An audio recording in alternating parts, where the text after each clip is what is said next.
The office was covered in tinsel and had a big plastic tree in the lobby. But nobody felt festive.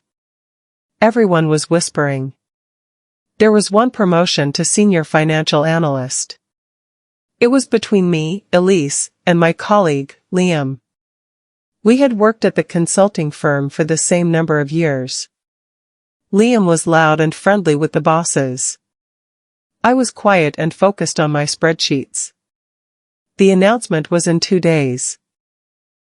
The air was so thick with tension you could almost see it next to the Christmas decorations. I stayed very late that Tuesday night. I wanted my final presentation for the promotion committee to be perfect. I was the last person in our department.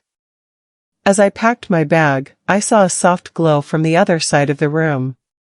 It was Liam's desk lamp. It was still on. That was strange. I was sure I had seen him leave hours ago. I shrugged, thinking maybe the cleaner had bumped it. I turned off the main lights and walked out into the cold, dark parking lot. My sleep was deep. Then, a loud ringing tore through it. My phone was screaming on my nightstand. The clock glowed 5:03 a.m. I fumbled for it, my heart already racing. Who calls at that hour? The name on the screen made me sit straight up. It was Liam. I answered, my voice a dry croak. Hello? His voice was a tight, urgent whisper. Elise. Don't come to work today. Just trust me. Colin's sick. I started to say, what? Why? But I heard a click. The line was dead. I was left in the dark, holding my phone, completely confused. I lay there until the sky turned gray. I didn't trust Liam. We weren't friends. But the fear in his whisper was real. Something was very wrong. At 7 a.m., I called my boss, Sandra. I tried to sound sick. Sandra, it's Elise. I'm not feeling well. I need to take a sick day. She sighed, annoyed. Fine.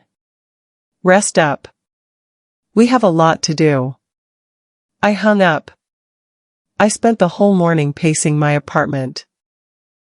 I watched the clock move toward the start of the workday. I felt a terrible dread, like I had just made a huge mistake by listening to him. The day dragged on. At 2 p.m., my phone rang again. The number was unknown. I answered, a new kind of fear in my stomach. A man's voice, official and calm, said, Is this Elise Carter? This is Detective Miller with the City Police Department. There's been an incident at your office. We need to speak with you in person. My whole body went cold. An incident? I asked. I can't discuss it over the phone, he said. He asked me to meet him at a coffee shop downtown. He asked where I had been all morning. I met Detective Miller 20 minutes later.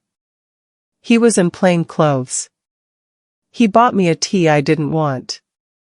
He was polite, but his eyes were careful. He explained there had been a break-in at my office early that morning. A large sum of money was transferred from a client project fund to an offshore account. The transfer was made from my computer. My login was used. My security keycard was swiped to enter the building at 6:15 a.m. I shook my head. That's impossible. I was home. I was sick. He just nodded and took notes. Before I even got home, my boss Sandra called. Her voice was like ice. Elise, I've spoken with the police. You are suspended, effective immediately. Do not come to the office. Do not contact any coworkers. Someone from HR will be in touch. I tried to interrupt. Sandra, Liam called me this morning. He told me not to come in. She cut me off sharply. The police are handling the investigation. We are cooperating fully. Then she hung up. I stood on the sidewalk, people brushing past me with shopping bags, feeling my career shatter. The next few days were a blur of shame. Christmas songs played in every store. Everyone was cheerful. I felt like a ghost. My family lived across the country. My work friends, the people I ate lunch with, stopped answering my texts. Their silence was worse than anything. I imagined them talking about me, believing I was a thief. I cried for hours, then just stared at the wall. My professional reputation was destroyed just days before Christmas. On the third day, my phone buzzed. It was a text. The name made my breath catch. It was Noah. He worked in the IT department. We were friendly, talking sometimes about movies. His text was simple. Heard what happened. Doesn't sound like you at all. If you need to talk, I'm here. Coffee tomorrow? I stared at those words. They were the first kind ones I had seen in days. A lifeline. My hands trembled as I typed back. Yes. Please. Thank you. We met at a quiet cafe. Noah listened as I spilled the whole story. The promotion race, the 5 a.m. call, everything. He stirred his coffee, thinking. The call is the key, he said finally. He needed you out of the way. If you were at work, you'd have an alibi. You'd be seen. This way, you're home, alone. He used your login from your own desk to make it look like you did it. He set the stage and made you the only actor. But I have proof I wasn't there. I said. I am old school. I keep a paper planner. I pulled it from my bag and showed him. On the page for that terrible morning, I had written in blue pen, 7 a.m. dentist, Dr. Evans. I also had the receipt from the appointment in my wallet. It was timed at 7:30 a.m. There was no way I could have been at the office at 6:15. Noah's eyes lit up. This is good. This is physical proof. How did he use my keycard, though? I asked. Noah had a theory. He must have stolen it, copied it, and returned it.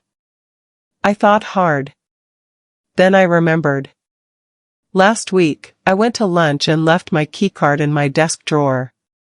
When I came back, it was sitting on top of my keyboard. I thought I'd just forgotten to put it away. It was gone for a whole hour. That was enough time. Liam must have taken it then. Noah explained the digital side. The login came from my computer, but the security cameras might tell a different story. There was a camera in the hallway near the server room. It might have caught someone else at my desk. He couldn't access the footage himself, it was a legal issue now. But he knew someone in building security. He said he would ask a few careful questions, off the record. We had a strong theory, but no solid proof. Meanwhile, life at the office went on. I heard through the office gossip chain that Liam was named the acting senior analyst. He was getting all the credit and praise. I had to sit at home and watch, in my mind, as he took everything I had worked for. The waiting was the hardest part. It felt like my own personal hell. A week later, an email arrived. It was the formal invitation to the company's annual Holiday Gala. It was at a beautiful downtown hotel. My name was still on the list. It felt like a cruel joke. Why would they invite someone they thought was a criminal? I called Noah. I'm not going. It's humiliating. He insisted. You have to go, Elise. You need to be there. Trust me. We made a plan. We couldn't go to the police with just a theory. They already suspected me. We needed to present a complete case to the people who could actually do something, the head of our department and HR. The perfect time was at the gala, when all the company leadership would be in one room, feeling festive. We would need everything tied together neatly. 2 days before the gala, Noah called me, his voice excited. I talked to my friend in building security. He did me a favor. The camera by the server room had been malfunctioning that morning. But the main lobby camera was working perfectly. It showed Liam entering the building at 5:45 a.m. He was carrying 2 large takeaway coffee cups. 2 cups. Noah's friend sent a single, blurry still image to my phone. It was definitely Liam. The second coffee cup was the clue we needed. Noah explained it. He needed a reason to be at your desk so early. His story would be that he was bringing you a coffee, saw your computer was on with the transfer happening, and raised the alarm. He was creating his own alibi and playing the hero. It was clever, and it was disgusting. I started digging through my own work notes from the past months. I found a page from weeks ago. Liam had leaned over my desk and asked me a hypothetical question about international fund transfers and red flags. I had written down his exact questions. They matched the method used for the theft perfectly. It was all in my neat handwriting. He had used my own knowledge to frame me. I put together a package. I made clear copies of my planner page and the dentist receipt. I copied the page of notes with Liam's questions. I wrote a clear timeline of the keycard theft. I printed the blurry lobby camera image.